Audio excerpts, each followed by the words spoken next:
This is the first of 2 films about the human skeleton. What are the functions of the skeleton? What are our various bones for?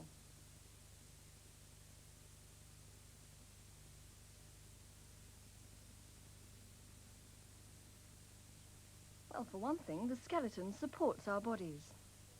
We're vertebrates, animals with internal skeletons. Without a skeleton, this would happen.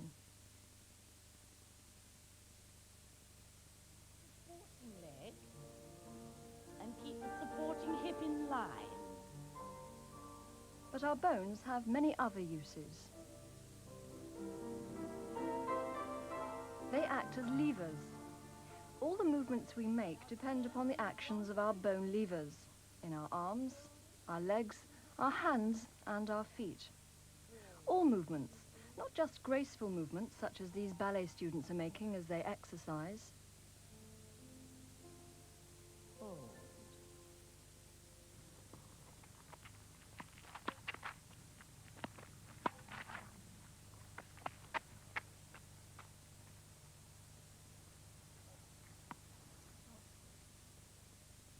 Every movement we make, great or small, involves the movement of one or more of our bones at a joint.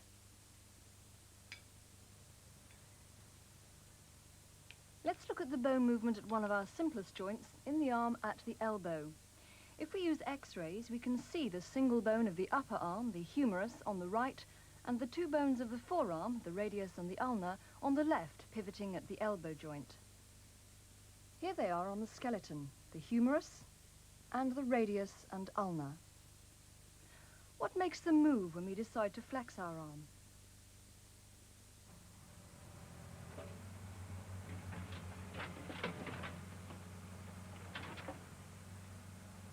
Watch how the arm of this excavator pivots.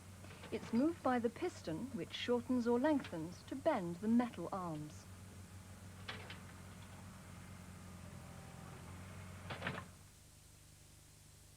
We have muscles to perform the same kind of action. On the left, the biceps muscle, when it receives a signal down the nerve from the brain, contracts, shortens, while the triceps on the right relaxes, lengthens, and the arm bends. To straighten the arm again, nerve impulses order the biceps to relax, lengthen, and the triceps to contract like that. There are always muscles working in opposition, one contracting while another relaxes, so that we get nicely balanced movement. Muscles attached by tendons to the bones move our bone levers, contracting or relaxing to cause the movements we intend to make.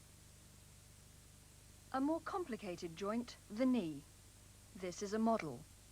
There are muscles attached to the thigh bone or femur at the top and through tendons to the bones of the lower leg, the tibia and fibula.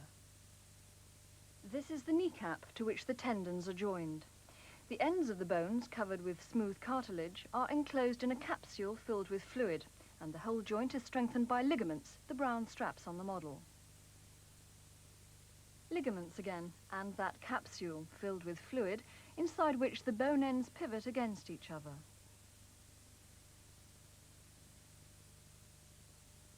This is a very complicated joint, and it's very easily damaged. When we bend the knee, nerve impulses cause muscles in the thigh, which are connected by tendons to the lower leg, to contract or relax, so that the levers pivot at the knee joint. The muscles are here, and they're connected by tendons to the bones of the lower leg.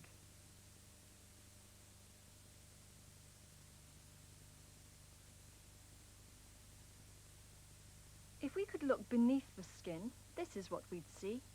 The kneecap and the muscles attached to the thigh bone higher up.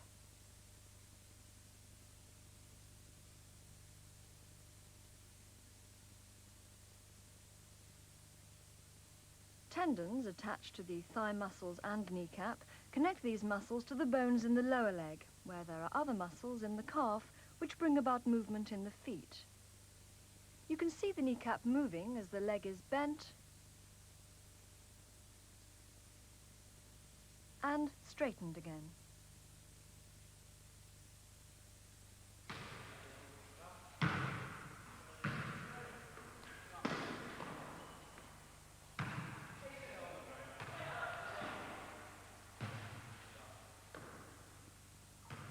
Our muscles aren't just used when we're moving about.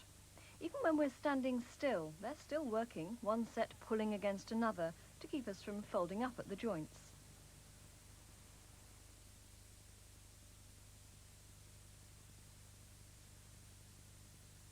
Sometimes joints become damaged through disease or injury. Artificial joints can sometimes be fitted. This is a synthetic knee joint. It's much simpler than the real thing and doesn't allow the same freedom of movement, but it can help people whose real knee joints have become useless.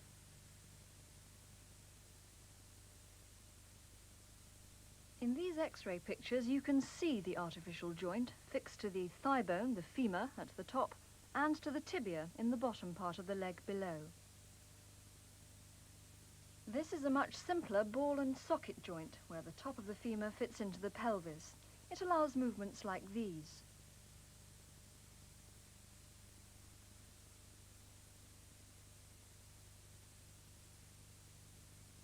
This joint can become damaged, particularly in elderly people, and an artificial joint can be implanted which is practically as good as the real thing. This one's a metal ball fitting into a plastic cup.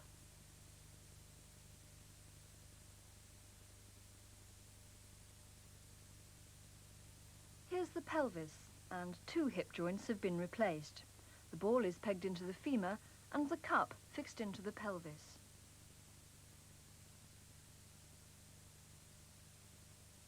And the same at the other side. This person will be able to move about quite normally.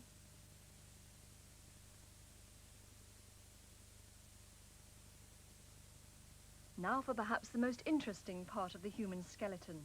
It's attached to the pelvis at its lower end and is made up of many separate bones called vertebrae. That's why we're called vertebrates. The spinal column.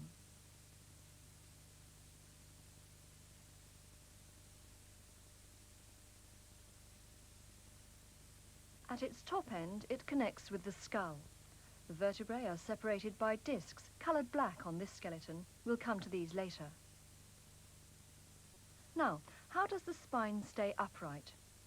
Look at this toy snake made of separate sections pinned together. See what happens if we try to make it stand upright. It needs some kind of binding across the separate sections, otherwise it's just floppy and certainly not able to support itself properly. The vertebrae of the spine are held rather like this, by muscles, so that the spine can serve as a support. Here's the skeleton of a real snake. The spine's completely floppy since the muscles are no longer attached to these vertebrae. In the living animal, the muscles to the spine enable the snake to support itself. The spine's stiffened by the muscles, but it's still flexible.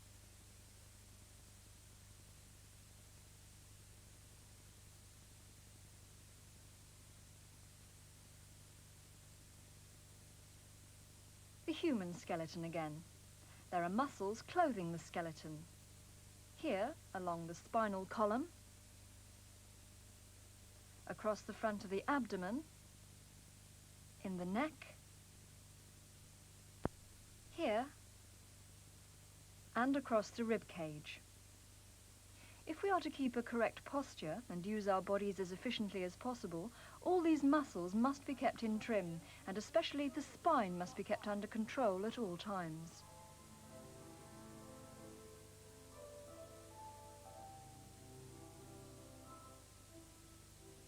These ballet students must have perfect control of their bodies.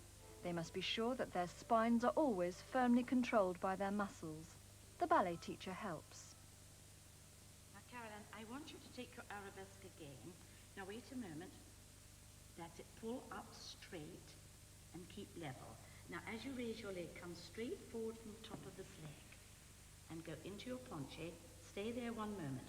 Now these tummy muscles have got to keep pulled in and lifted up and lengthen the back so that you're square. Recover slowly, pulling the tummy muscles in and lifting up. Try not to lean over this way, dear. That's it. And lower down to your dégagé. Muscular control of the posture, the way we hold ourselves, is important for all of us, even if we're not going to be dancers. Let's look at this model of the human spine. There are discs, here they're made of plastic, between the vertebrae. In the living body, they're flexible and hollow, filled with a fluid, and they both allow the spine to bend and twist, and also act as shock absorbers. The yellow projections represent nerve fibres, branching off from the spinal cord, which runs inside the spine. The neck is particularly flexible.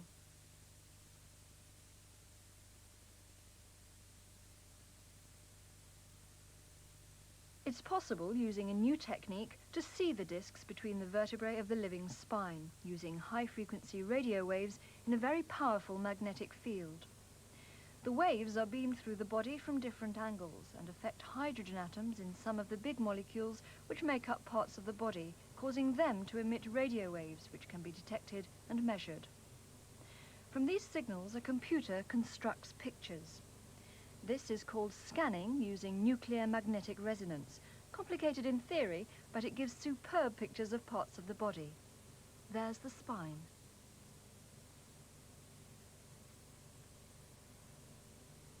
And in between the vertebrae, the discs.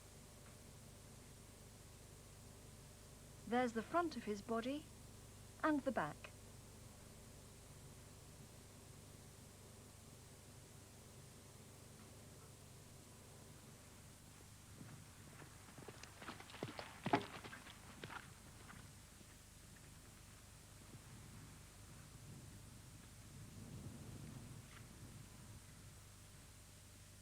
Horses, like us, are vertebrates. They have a supporting skeleton which corresponds in many ways to ours, but the horse's spine, like that of all quadrupeds, isn't upright because it moves on all four limbs. We are upright animals, and this has certain disadvantages as far as our spines are concerned, as we'll see in the next film. But standing upright means that our hands are free, and this has enabled us to become the most capable of all animals, because of the many different ways in which we've been able to learn to use our hands. Just look at some of the things our hands can do.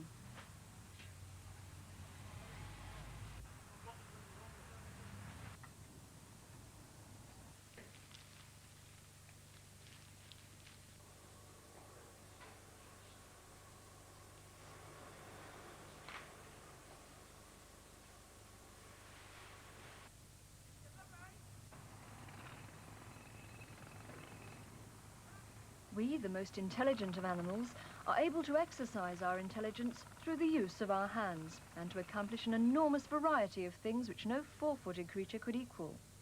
We have changed the world around us, creating new environments to suit our ever more complicated ways of life. All this has been possible because of our powerful intelligence developed to serve our hands, free to carry out all kinds of tasks because we walk upright.